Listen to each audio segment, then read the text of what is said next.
Oi, pessoal. Hoje a gente vai mergulhar numa ideia que, sério, parece coisa de ficção científica. Mas é uma ideia que tá, assim, virando de cabeça para baixo tudo que a gente achava que sabia sobre herança, sobre memória e até sobre o que é ser humano, né? Então se prepara, porque o que a gente vai descobrir aqui hoje tem o poder de mudar o jeito que cada um olha para a própria história. Pensa comigo nessa cena. Um homem tá lá sentado num consultório e ele tem um medo muito específico, uma coisa que persegue ele desde criança, sabe? Só que não tem nada na vida dele que explique isso. Nenhum trauma, nenhum evento, nada. É um medo que simplesmente tá ali.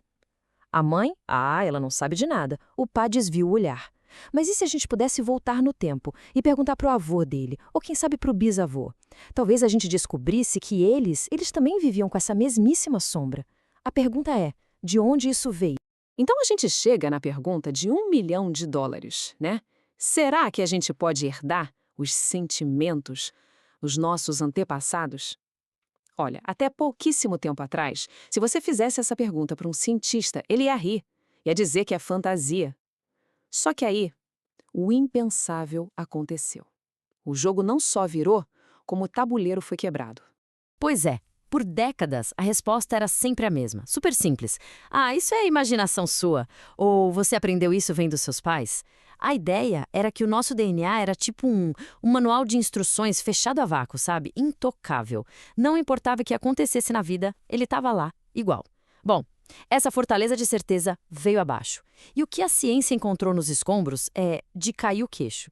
A história dos nossos avós, dos nossos bisavós, os medos deles, a fome que eles passaram, tudo isso pode estar literalmente escrito no nosso corpo.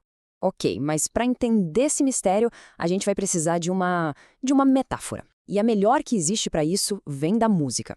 Então, vamos pensar na nossa herança genética não como um livro de regras, mas sim como uma partitura musical.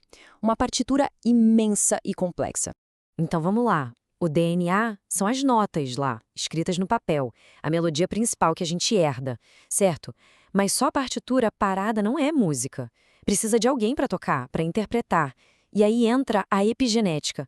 Imagina que a vida é um maestro, e esse maestro vai fazendo anotações a lápis na partitura. Ele escreve aqui, toca mais forte, essa parte bem baixinho, aqui, silêncio total. São essas anotações que dizem como a música vai ser tocada. E é isso que transforma a partitura numa performance única, a nossa vida. E bem aqui que está a correção da coisa toda. A epigenética é o estudo de como as nossas experiências e as dos nossos antepassados podem mudar a expressão dos genes, o jeito que eles se manifestam. E agora segura aí, porque vem o detalhe que muda absolutamente tudo. Essas anotações ao lápis na partitura, essas marcas da vida, elas podem ser passadas adiante, para as próximas gerações. Tá, mas o que é que escreve na nossa partitura? Bom, são as grandes experiências da vida. O trauma, o estresse, a fome. Mas não só isso. O afeto também escreve.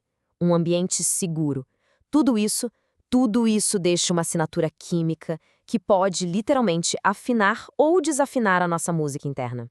E olha, só para deixar bem claro, a gente não tá mais no campo da filosofia, não. Isso aqui é ciência. Ciência de laboratório, com método, com rigor. E para provar isso, a gente vai ver agora 3 estudos que, um depois do outro, construíram um caso, assim, irrefutável de que sim, o corpo se lembra.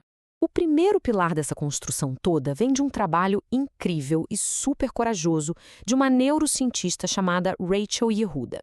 Ela fez uma coisa que na época pouca gente tinha coragem de fazer. Ela foi estudar não só os sobreviventes do Holocausto, mas também os filhos e os netos deles. Ela estava procurando pelos ecos biológicos do trauma.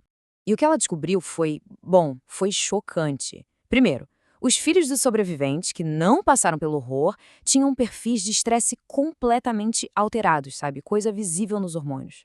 Mas a virada de chave mesmo, o que deixou todo mundo de cabelo em pé, foi a terceira geração, os netos. Pessoas que muitas vezes nem conheceram os avós, que cresceram em paz, seguros do outro lado do mundo, e mesmo assim eles carregavam no corpo as mesmíssimas cicatrizes epigenéticas daquele trauma. O trauma atravessa gerações no nível molecular. A frase resume tudo. Não é uma história que se conta, não é um comportamento aprendido, a coisa passa no nível da nossa biologia.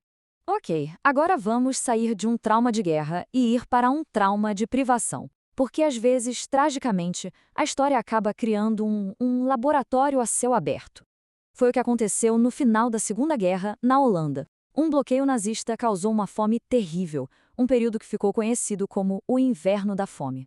Muitas décadas depois, os cientistas foram olhar para esse período e a descoberta foi impressionante. Os bebês que estavam na barriga das mães durante aquela fome nasceram menores. E durante a vida tiveram muito mais problemas como diabetes, obesidade, até questões psiquiátricas. Mas a história, de novo, não para por aí. Os netos daquelas mulheres, a terceira geração, que nasceram em tempos de fartura, ainda tinham as marcas daquele inverno no corpo. É como se a biologia deles tivesse sido programada para um mundo de escassez que, para eles, nunca existiu. O eco do frio de 1944 ainda estava lá. Certo. Os estudos com humanos são incríveis. Eles mostram uma forte correlação. Mas como a gente prova a causa? Como a gente isola o mecanismo exato? Bom, para isso, a gente precisa ir para o laboratório. E aqui entra um experimento com camundongos que é, nossa, de uma elegância, de uma clareza que bota um ponto final na discussão. Olha só o que eles fizeram. Pegaram camundongos machos e ensinaram eles a ter medo de um cheiro específico. Um cheiro que lembra cereja. Como? Dando um pequeno choque sempre que o cheiro aparecia. Depois, esses machos tiveram filhotes com fêmeas que não passaram por nada disso. E o resultado? Os filhotes, que nunca sentiram aquele cheiro na vida, nem levaram um choque, reagiam com medo daquele cheiro. E os netos também. E aí, investigando, eles acharam a arma do crime. A memória do medo foi passada através de mudanças epigenéticas no esperma do pai. É pura bioquímica.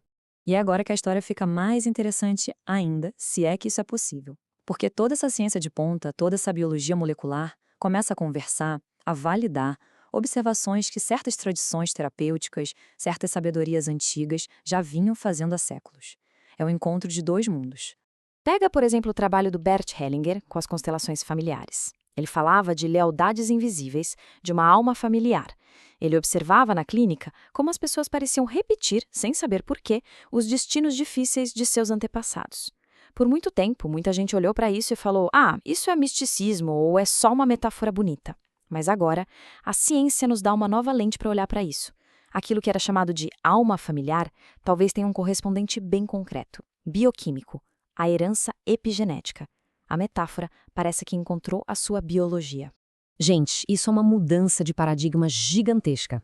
Aquilo que parecia só poesia terapêutica está, pouco a pouco, virando biologia molecular. O corpo deixa de ser só um táxi para a mente, sabe? O corpo participa, o corpo lembra, o corpo herda e o corpo fala. Bom, e aí a gente chega na pergunta que realmente importa, né? Ok, se tudo isso é verdade, a gente está fadado a repetir essas histórias? Somos prisioneiros da biologia dos nossos avós? Ou será que a gente pode pegar a caneta e fazer nossas próprias anotações naquela partitura? A resposta, felizmente, é cheia de esperança, porque a epigenética é uma via de mão dupla. Se um ambiente ruim pode deixar marcas de trauma, um ambiente bom, um ambiente de segurança, de cuidado, de afeto, pode escrever novas marcas por cima. Não é sobre apagar a história, isso não dá. É sobre adicionar novos versos à música. É sobre dar um novo significado para nossa herança. E é nesse ponto que a ciência de ponta e a sabedoria antiga se dão as mãos. Sabe aquelas coisas que a gente às vezes chama de soft? Tipo, o poder de uma boa história, a busca pela beleza, a ressonância da música. Pois é, tudo isso se revela como tecnologia biológica. Não é enfeite, não é distração. É, na verdade, fisiologia aplicada. São maneiras de conversar diretamente com a expressão dos nossos genes. Isso nos deixa com uma última reflexão. Uma pergunta que talvez defina o futuro do nosso bem-estar. Se o corpo herda o trauma, será que ele também pode herdar a cura? E mais do que isso, será que o trabalho que a gente faz hoje para se curar pode virar um presente, uma herança de força para gerações que ainda nem chegaram? Aquilo que passa entre as gerações já não é mais um fantasma. Agora a gente sabe que tem nome, tem mecanismo e, o mais importante, tem caminho. Para quem quiser explorar mais a fundo como transformar essa herança em potência, o convite está feito em mebazon.com.br, porque a história, ela não precisa de um ponto final. Ela sempre pode ser o começo de um novo parágrafo.